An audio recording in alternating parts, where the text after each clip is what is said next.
What's up, everyone? I got some good news for everyone. That doesn't usually happen on Political Fight Club. Usually I'm complaining and bitching and going after people and telling them what pieces of shit they are.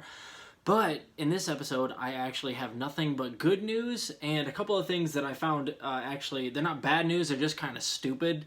And I laughed at them, so I figured I'm having a drink, smoked a little bit. I thought I might share some things that I find hilarious and stupid with you, and actually there is some good news to bring about.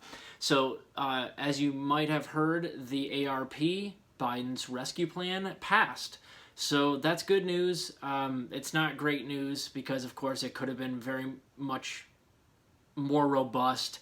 Minimum wage, of course, isn't hiked in it, so that helps us not on that front, but it does have some good things in it. It's going to continue unemployment insurance at $300 a week, which is less than Trump, but at least it's something. At least it's included because the Republicans were pushing for no unemployment insurance. It's going to do the $1,400 per person, and that includes children, which is kind of nice. It is a means-tested $1,400, though. It is going out to people that make under $100,000 a year, and that's going by their tax returns in 2019. Not great. If you want more info on the ARP, I suggest looking up Jeff Stein from the Washington Post. He's the guy I go through when I need updates early on stuff like this. Follow him on Twitter as well. He's a great guy. The Washington Post sucks, but Jeff Stein is one of the only good journalists over there, and he's great with economic stuff like this and getting details out about bills early. So that's good news. So your money's coming. Couple of weeks, guys. It's been a long time coming, and it's nowhere near enough, but it is something. So the other good news, and this is arguably better news to me, is the Nevada State Party for the Democrats was taken over by the Democratic Socialists of America. There was an election held over a bunch of leadership seats in the Nevada Democratic Party, and there were 5 elections held, and the Democratic Socialists of America candidates that were running for all of those won all 5 seats. So that's not even the best part of the story. That's great.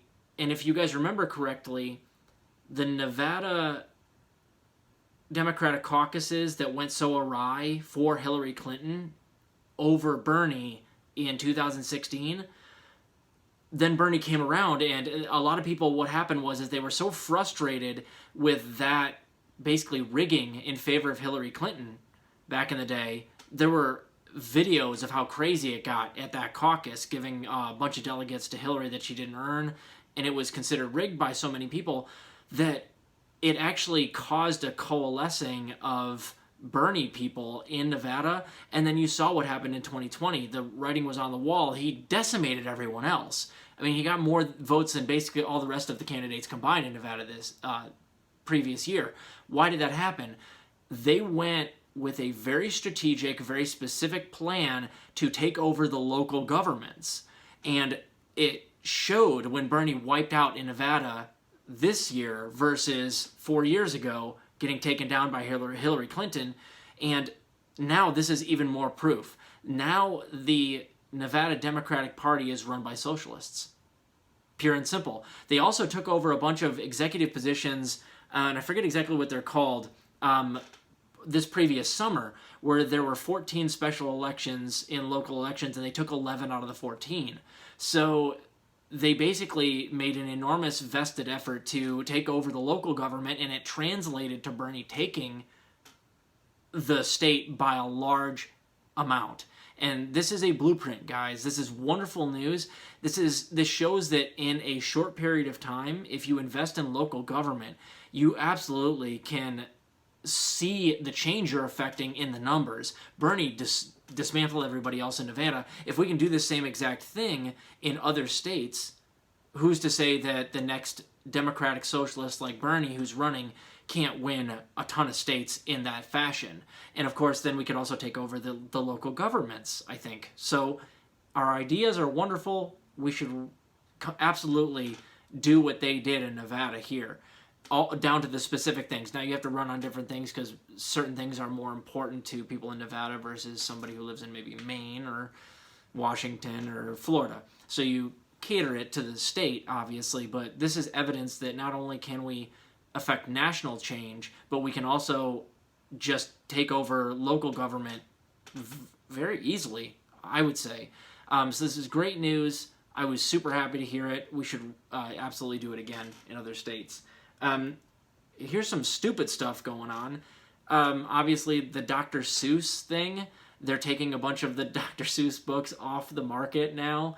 Like the company that prints the Dr. Seuss books has decided that there's some racially insensitive things against Asian people and black people in some old Dr. Seuss books. And this has been all over the mainstream media. And I ask you, who gives a fuck? Honestly, like, put a disclaimer that says this wasn't written in the last 50 years and can we stop talking about it? Like, put it on the inside cover. It says this was written a long time ago. Some of the ideas are outdated. And can we just stop fucking talking about this stupid shit? Another thing, Mr. Potato Head, have you guys seen this shit? Apparently, the PC police are all about making sure that Mr. Potato Head doesn't have a Mr. in front of it.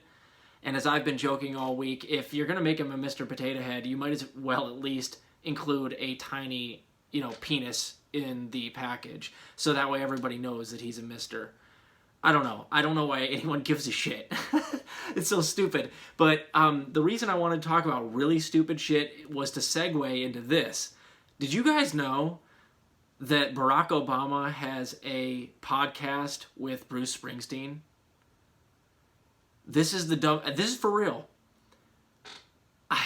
And I asked the question again, who gives shit? What are these guys going to talk about exactly? I mean, it's like, it's got the veneer of like diversity because you look at the screenshot and you're like, white guy, black guy. And you're like, oh yeah, well that's Barack Obama. He's our, first black president. This looks awesome. You'd think that they'd be talking about, some racial issues in the country.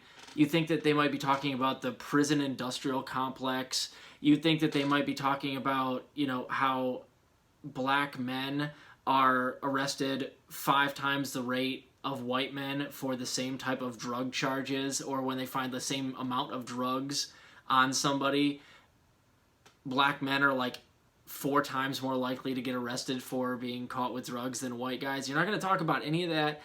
We know that what this show is actually going to be about. It's going to be 2 white guys talking. This is like, it's crazy to me that this is actually happening, because if I actually wanted to watch 2 white guys talk righty politics and like defend the elites, I'd watch Dave Rubin's show.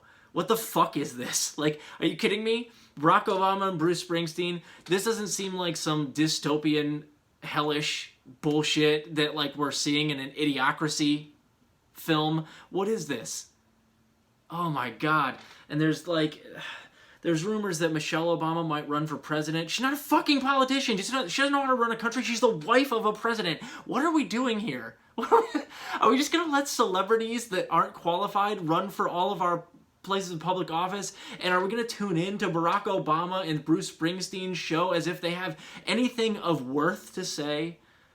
Are these guys ever going to discuss anything politics, or are they just going to stroke each other and talk about how everything's great because they're both white males in America right now?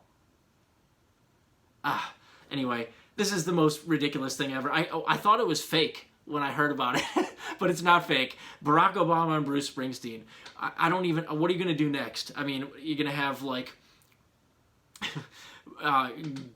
Gary Busey and Tom Brady and Oprah and Sinbad all on the same show. What the fuck are we doing here? They're not talking politics. This is bullshit. Like, if you're going to have a podcast and be a president of the United States, you better at least talk politics. They're absolutely not. They're going to talk more about what kind of music Barack likes and what kind of, how Bruce may have had some, black friends back in the day. And I'm not knocking Bruce Springsteen. I don't know anything about him, but this is so fucking stupid. Anyway, there is some good news, guys. Keep fighting the good fight. Occasionally we do get a victory, and that stimulus should be to you guys and myself within 2 or 3 weeks here. So that's good news. I will do one more episode later tonight. I'll see you then.